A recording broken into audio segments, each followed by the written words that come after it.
big story this week we have to start with Black Friday for WWE. They have re-signed with NBC Universal. They will be staying put. Raw will be staying on USA. SmackDown on Sci-Fi. Total Divas not going anywhere anytime soon. So all you Total Divas fans out there can rejoice.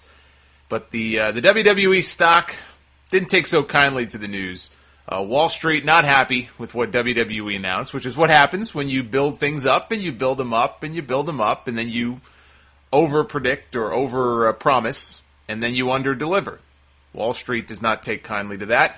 The deal with NBC is a multi-year deal. Don't know exactly how many years. We don't have all the details on the deal yet. We only know bits and pieces of it. It's a multi-year deal. Not sure how many years. The revised forecast that WWE put out projects that they could grow their TV revenue to $200 million in 2015. That's combined, I believe, between revenue from the U.S., UK, I think Thailand is the other big market. So that would work out to be somewhere between, I think the figures were 142 to 155 million for next year. And that's a hell of a lot lower than what some people were expecting. At least the people on Wall Street, which is really, I guess in this case, the only people that matter are the shareholders and the private investment firms who are following this. And they heard those numbers and they said, boy, that's not what we were told.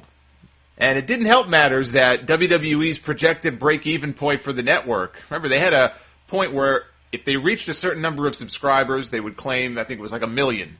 We need 1 million to break even. That's what George Barrios and all the executives and all the conference calls over the last several months kept saying.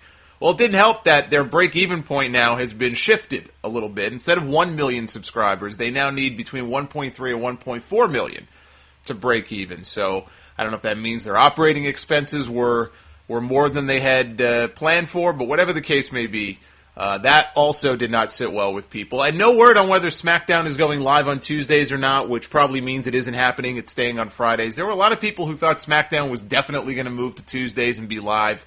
I never read anything that would lead me to believe that that was definitely going to happen.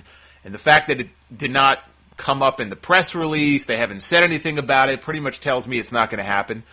They'll have their live Tuesday specials every now and then, but it's probably staying put on Fridays. Speaking of Fridays, Friday not a good day for WWE. In fact, Friday will probably go down as one of the worst days in company history. When you just look at the implosion of that stock, 50% drop in pre-market trading on Friday morning. By the end of the day on Friday, according to Forbes, Vince McMahon had lost $340 million. No longer a billionaire.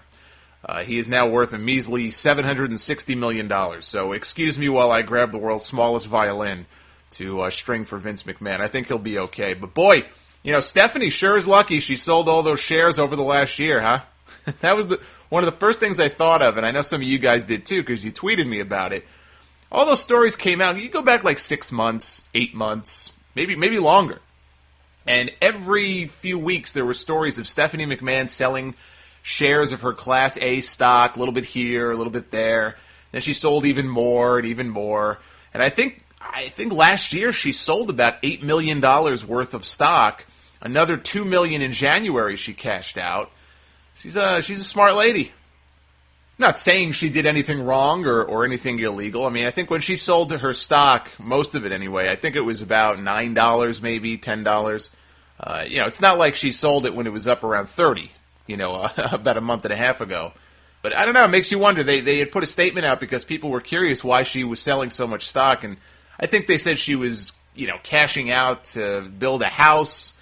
I would love to know what this house looks like, or where this house is being built that they claimed she was going to be building. I haven't heard anything about it since.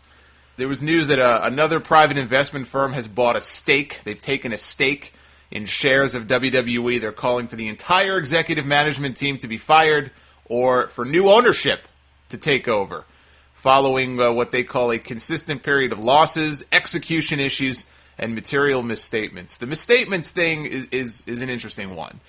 And by the way, for all the people who think, oh my God, does this mean Vince McMahon is going to be pushed out and we're going to have a new owner of WWE? Vince McMahon is still the majority shareholder in that company. I think he owns like 87% of stock or in the company or something like that.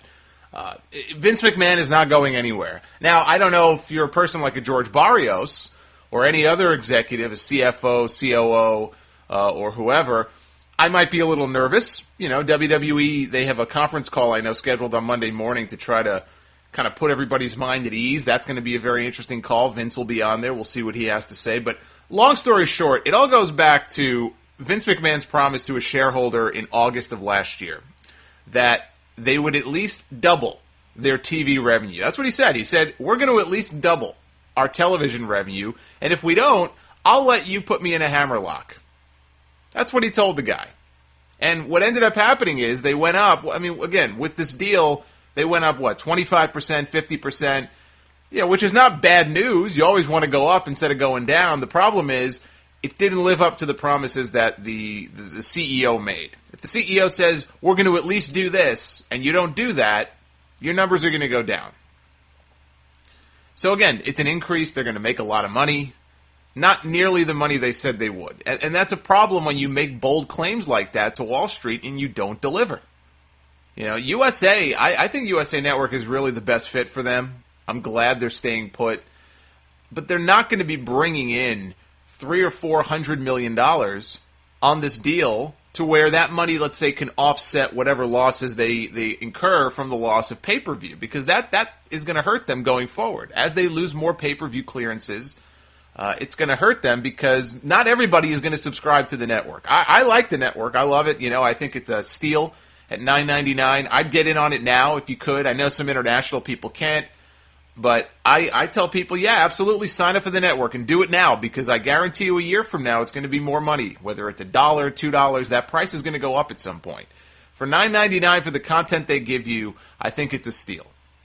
But that doesn't mean that you're going to, if you, let's say, have 50 million WWE fans around the world, and I know they'll claim more, that doesn't mean all 50 million, if they have the network, the ability to sign up, are going to do that. It's a big difference between being a fan and being a network subscriber. Some people, they just feel I don't have the money, or I like wrestling, but I don't want to sit around all day watching wrestling. Whatever their reasons are, it would have been easier for them to bring in, let's say, $400 million on a TV deal and kind of be like, whew, all right, well, whatever happens now, at least we have this huge influx of money, so we could afford to take our time building this thing, even if it takes a while, and they'll still be okay. But they don't have that huge influx of money coming in like they thought they would. They're not, NASCAR. Okay, and I want to talk about this before we move on here, because this is an important point. What happened here is that they saw all of these other sports leagues, the NBA, the NHL, NASCAR. NASCAR just signed a new TV deal for something ridiculous, like $820 million for NASCAR programming. They saw that and they said, hey, we're just like sports. Only our ratings are better, which they are, and we have all of this programming. We don't just have Raw and SmackDown. We have Raw and SmackDown. We have Main Event. We have reality shows, even though nobody picked up Legends House, so they put it on the network. Total Divas seems to be doing well, on E! Look at us. We have all this different programming, but clearly nobody bought what they were selling. That was their big pitch. NBC had the right to match the offer from another network. If Spike TV said, you know what, fuck TNA, we want to get back in bed with WWE, we're going to make you an offer. We're going to make you an offer to double what NBC is giving you right now. NBC had the right to then match that offer if they wanted to keep WWE. And the fact that they're not getting much more than what they were already getting tells me that that offer from Spike or whatever network never came. Nobody ever offered them that much money, because if they did, they'd either be there or NBC would have matched it. And that didn't happen. So it doesn't sound like a bad strategy for them to make that pitch. I might do the same thing if I were in charge of negotiations for WWE. Position yourself with the NBA, position yourself with the NHL, NASCAR, whatever.